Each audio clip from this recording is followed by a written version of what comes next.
Ebu Bekri radiallahu anhu ishte nga 4 kalifët e drejtë, 632-634. Muhamedi a.s. nuk caktoi, po as që porositi për udhëhec të shtetit islam pas tij. Veproi kështu, duke konsideruar se çështja e zgjedhjes së halifit është gjë e përgjithshme dhe se muslimanët vetë duhet ta zgjedhin atë që e konsiderojnë më të aftë. Zgjedhja e halifit të parë nuk ishte gjë e thjeshtë, edhe muhaxhirët edhe ensarët kishin kandidatët e tyre. Më në fund, pas një diskutimi të gjallë, u zgjodh Ebu Bekri. Muhamedi a.s. kur ishte i semur e caktoi Ebu Bekrin që ta zëvendësonte në xhami në detyrën e imamit. Përveç kësaj, ai që njëri prej muslimanëve të parë, i cili gjithmonë ndodhej pranë Muhamedit a.s. dhe flijoi shumë për Islamin.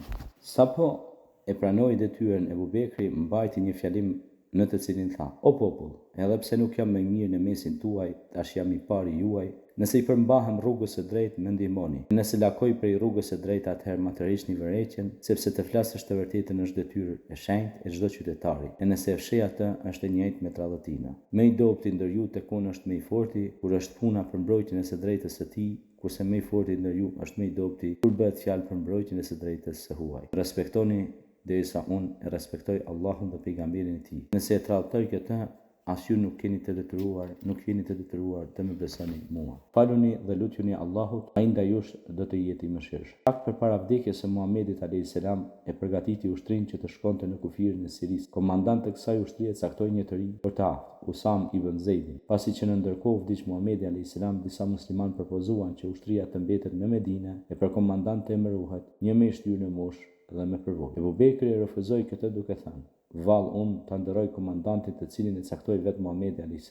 Para nisjes së kësaj ushtrie, Ebu Bekri mbajti një ligjëratë në të cilin porositi: "Nëse thyni fjalën e dhënë, e as mos dhunoni në fe, mos i masakroni të vrarët, as mos i mbytni fëmijët, gratë dhe pleqt, mos i pritni drunjt dhe mos i diçni të mbjellat, mos herrni dhën, gjedha dhe deve përveç sa u nevojitet për ushqim. Do të kaloni pranë atyre që janë përkushtuar në monastirët e tyre, ndaj dini të qetë në atë që janë përkushtuar." Kjo porosi e Ebu Bekrit më vonë u shërbeu edhe komandantëve të tjerë si rregullore në luftë. Pas vdekjes së Muhamedit a.s., disa fisë arabe u arratisën e disa munafikë u paraqiten si pejgamber të rrajshëm, ndër të cilët në veçanti u dallu Musejlemetul Kedhab. Pasi që Usame bin Zeidi korri fitore dhe u kthye në Medinë, Ebu Bekri ndërmoi një ekspeditë ushtarake kundër murtedëve dhe renegatëve, disa u kthyen shpejt, se disa bën rezistencë të madhe.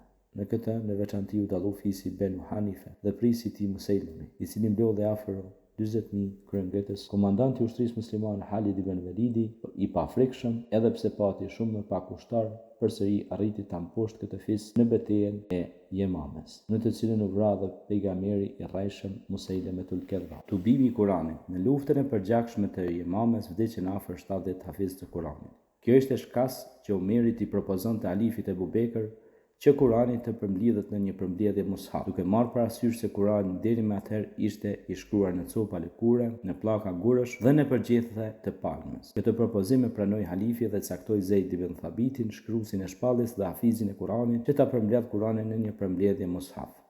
Këtë mushaf të parë e ruajti Ebu Bekri, e pas vdekjes së tij e mori ta ruajë Omeri, kurse pas tij e mori e bija e tij dhe gruaja e pejgamberit alayhis salam Hafsa. Sipas urdhit të Ebu Bekrit, ushtria muslimane nën komandën e Halid ibn Velidit u nis për Jemame, në drejtim të kufirit irakian që ta çlironte fisin arab Menazi, i cili ishte nën pushtetin persian. Me të arritur te kufiri i Irakut, Halidi ja dërgoi një letër me këmbësit persian në të cilën i shkroi: "Pranoje Islamin, në do të jesh i shpëtuar.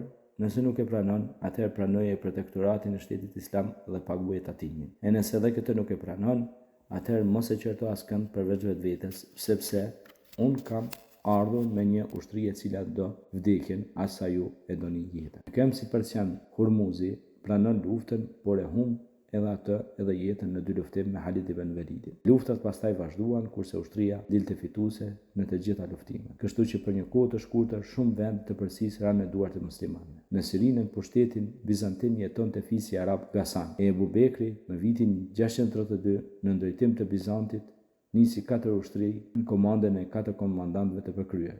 Në betejën e madhe të Jermukut, në komandën e Halid ibn Velidit, Ushtria muslimane korri fitore të shkëlqyer, kurse ushtria bizantine pesoi humbje të rënd, edhe pse në numër ishte 4 herë më e madhe. Me këtë u vendos fati i Sirisë. Derisa ende zhvilloi betejë e Jarmukut, erdhi lajmi se ka vdekur halifi Ebu Bekër dhe se halifi i ri është zgjedhur Omeri radiallahu anhu.